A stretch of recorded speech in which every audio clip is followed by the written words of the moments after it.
अस्सलाम वालेकुम। उम्मीद है सब खैरियत से होंगे, सबके दिन अच्छे गुजर रहे होंगे। 19 मार्च ट्यूसडे का दिन है। मेरा नाम रोहिना है और मैं ऑस्ट्रेलिया में लेक्चरर और रिसर्चर हूँ। ये वीडियो मैंने कल बनानी थी, लेकिन जब भी इस किस्म के केस से पाला पड़ता है जो अभी मैं आपको बताने वाली हूँ केस स्टडी, तो जितनी दफ़ा भी जितना भी इंसान कहे कि अब हम यूज़ टू हो गए हैं ऐसे किस्सों के, लेकिन उसके बावजूद 2-3 दिन लग जाते हैं इंसान को अपना गम गुस्सा कंट्रोल करने में। तो ये भी एक पाकिस्तानी फैमिली है, ये दूसरी ऑस्ट्रेलिया की दूसरी स्टेट से वो खातून यहाँ पे शिफ्ट हुई हैं। तो उन्होंने अपनी स्टोरी बताई कि उनकी औलाद नहीं थी 4-5 साल तक। यहाँ पे दोनों मियाँ बीवी जो हैं तो उनके पास सिटीज़नशिप या पीआर का वीज़ा नहीं था, कोई और वीज़ा था उनका जो परमानेंट नहीं था। और ख़ैर 4 साल बाद खुदा ने उनको औलाद दी, बेटा पैदा हुआ। और जब वो बेटा 8 महीने का था तो लड़ाई झगड़े खैर जो पहले से भी थे वो बेटे के पैदा होने के बाद ज़्यादा बढ़ गए थे। और फाइनेंशियल ट्रबल्स भी थी, ख़र्चों के सारे इशू वगैरह थे। खैर एक दिन लड़ाई इतनी ज़्यादा बढ़ी कि शौहर ने आराम से बीवी का हाथ पकड़ा और दरवाजे से बाहर किया नंगे पैर कि जाओ भाई बाहर जाओ, क्या कर लोगी, जाओ तुम। और बच्चा अपने पास रख लिया। और क्योंकि इन सब सालों में वो घर में ही थी, कुछ उन्होंने स्किल वगैरह नहीं सीखी थी क्योंकि पैसे नहीं थे, शोहर लगाना नहीं चाहते थे, ना ड्राइविंग आती थी, कुछ भी नहीं था।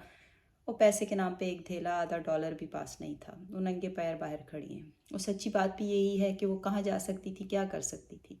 पुलिस के पास भी जाती तो अगर डोमेस्टिक वायलेंस वगैरह कुछ ऐसा केस नहीं है, इन्वॉल्व नहीं है, उस पर भी टाइम लगता है। ज़्यादा से ज़्यादा पुलिस क्या कर लेगी, आके बात कर लेगी हस्बैंड से। वो बच्चा तो लेके नहीं दे सकती उसको, उसके लिए तो कोर्ट जाओ, जज के पास जाओ, वहाँ डिसाइड करो।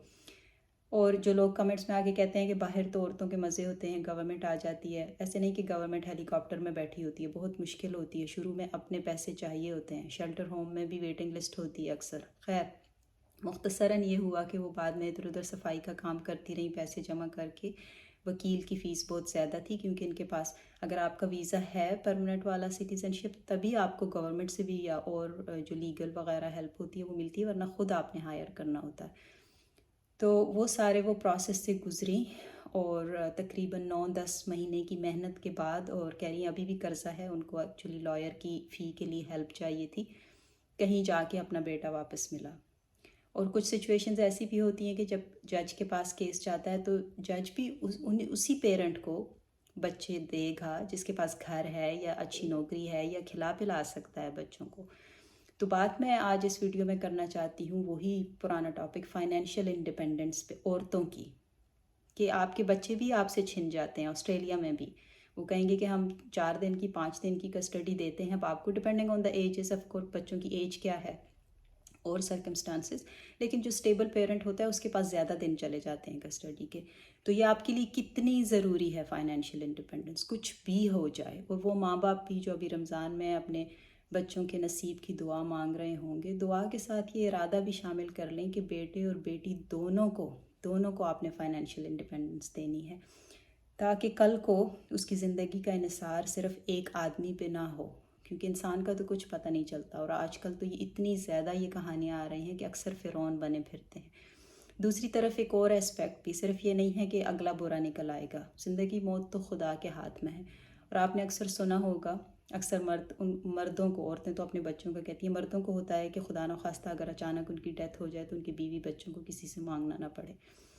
तो ये दूसरी जो केस स्टडी है यही फाइनेंशियल इंडिपेंडेंस के हिसाब से ही है, लेकिन ज़रा मुख्तलिफ कहानी है।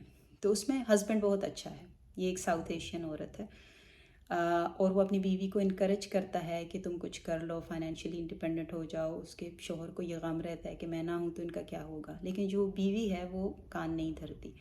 खुदा का करना ऐसा होता है कि शोहर की एक दिन एक्सीडेंट में डेथ हो जाती है, और उसकी बीवी जिसका मैं इंटरव्यू कर रही थी, 4 बच्चे उनके, वो कहती है कि मैं सोच भी नहीं सकती थी।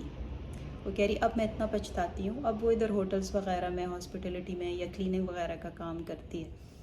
कहती है अब मैं अकेली हूँ, मेरी हेल्प के लिए कोई नहीं है। जब मेरा शौहर ज़िंदा था उसने हम सबको, बहुत बच्चों को, बीवी को अच्छा रखा हुआ था और मुझे इतना इनकरेज करता था, मैं उल्टे हाथ मलती हूँ। मैंने कहा कि तुम क्यों नहीं सुनी थी उसकी बात? तो कहती है कि क्योंकि मुझे मेरी अम्मी और ख़ालाएँ और बहनें कहती थी, मैं मुल्क का नाम नहीं ले रही हूँ, अपनी साउथ एशियन कंट्री है, वो सब मुझे सबक पढ़ाती थी रोज़ फ़ोन पे कि कुछ भी करना बैठ के खाना, चाहे जो भी हो जाए। کیونکہ اگر تم کام کرنے لگ جاؤ گی تو شوہر پیسے بچانے لگتا ہے اور ادھر ادھر باقی عورتوں کو دیکھتا ہے. تو شوہر جو بیٹھ کے کھانا اور شوہر جو بھی کمائے لگا دینا، تو بچت نہ کرنا تاکہ وہ دوسری عورتوں کو نہ دیکھے. خیر اب جب شوہر نہیں ہے، اس کی وفات ہو گئی ہے، اب وہ پچھتا رہی ہے. تو دیکھیں زندگی موت خدا کے ہاتھ میں ہے. کسی بھی قسم کی صورتحال انسان پہ آ سکتی ہے، اور شوہر اچھا نکلے برا نکلے کچھ بھی ہو، اپنی بچیوں کی شادی کرنے سے پہلے آپ ضرور اس بات کو دیکھیں کہ آپ کی بچی کے ہاتھ میں یا تو آپ کا دیا ہوا پیسہ ہے دے دیں، یا اس کے ہاتھ میں کوئی ایسا ہنر رکھیں، اسکل رکھیں کہ وہ زندگی میں اپنے پاؤں پہ کھڑی ہو سکے. دعا میں یاد رکھیے گا. اللہ حافظ.